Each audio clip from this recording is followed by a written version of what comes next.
যদি ভালো ফলন চান আধুনিক প্রযুক্তিতে চাষ করতে হবে। এই যে এগুলো এক একটা আকর্ষী, এক একটা একটা শশার পরিমাণ খাবার টানে আপনার।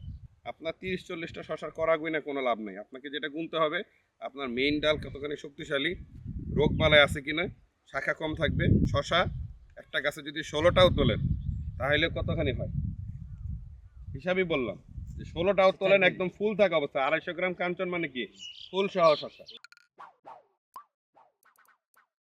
এই পাতা দরকার আছে, দেখেন অলরেডি হলুদ হয়ে গেছে কিন্তু। এখন দেখেন এইটা যখন বড় হবে এ পাতা সহ এটা ভেঙে দিবেন, ঠিক আছে? এই যে এগুলো আছে না, এগুলা ভেঙে দিবেন। আপনি জানেন এটা কিন্তু একটা গাছের খাবার নষ্ট করে। একটা গাছের পুরানোর আগে ভেঙে দিবেন, প্রয়োজন না হলে এগুলা রাখবেন না। এই যে আকর্ষীগুলা, ঠিক আছে? এই যে এইটা শশা যখন তুলবেন এই পাতাটা ফেলে দিবেন, কোনো দরকার নেই। এই শশা তুলবেন এই পাতা ফেলে দিবেন। এখন আপনার এখানে একটা শশা আছে, একটা দুইটা তিনটা শশা।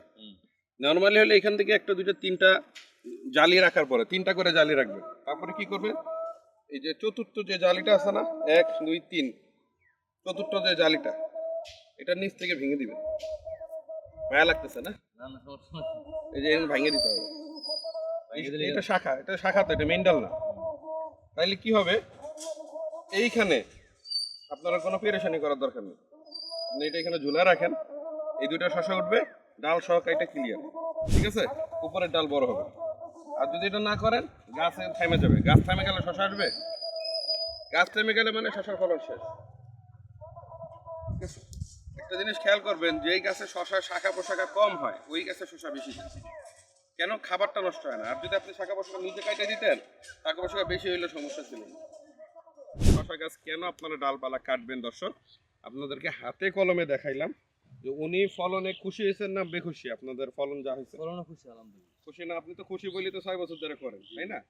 নতুন চাষি না কিন্তু, 21 সাল থেকে উনি আমাদের বিজনেস, আমি যখন থেকে কোম্পানি খুলছি। কিন্তু তারপরও গ্যাপ আছে। এই গ্যাপগুলো আমরা হয়তো বলি অনেক সময় মায়া করে মানুষ, এইগুলার মায়া কিন্তু আপনাকে ত্যাগ করতে হবে। আপনি যদি ভালো ফলন চান আধুনিক প্রযুক্তিতে চাষ করতে হবে। এই যে এগুলো এক একটা আকর্ষী, এক একটা একটা শশার পরিমাণ খাবার টানে আপনার।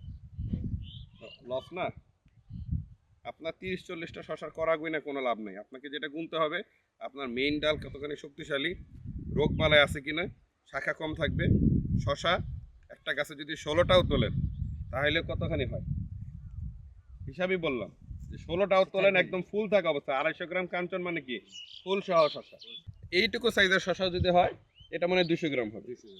এরকম সাইজে করলে 5টা শশা লাগে, আর তাহলে 20টা শশা লাগে। তা এরকম সাইজে তুললে 20টা শশা তোলা তো ব্যাপারই না, ক্যাটগুলা তখন হিসাবে আসবে। আর যদি আপনি বড় করেন তাহলে 16টা শশা একটা গাছে তুললে 4 কেজি 4.5 কেজি শশা হয়, ঠিক আছে? আপনার 16টা দরকার নেই, আপনি 10টা শশা তোলেন।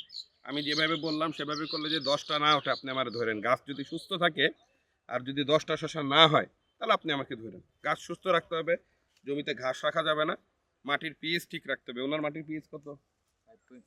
5.6 কম। 6.5-এর ঘরে যদি থাকতো, 6 থেকে 6.5-এর ঘরে ওনার গাছ পর্যাপ্ত খাবার পাইতো। আর এখন যে খাবারগুলা দিচ্ছে তার 60% ঘাস খেয়ে নিচ্ছে। এই ঘাস কিন্তু এখন গাছের থেকে বেশি শক্তিশালী। আপনি গাছ দেখেন দুর্বল, পাতা ছোট ছোট, ঘাস দেখেন কত সুন্দর সবুজ। ঘাস বেশি শক্তিশালী, যে বেশি শক্তিশালী সে যুদ্ধে জিতবে।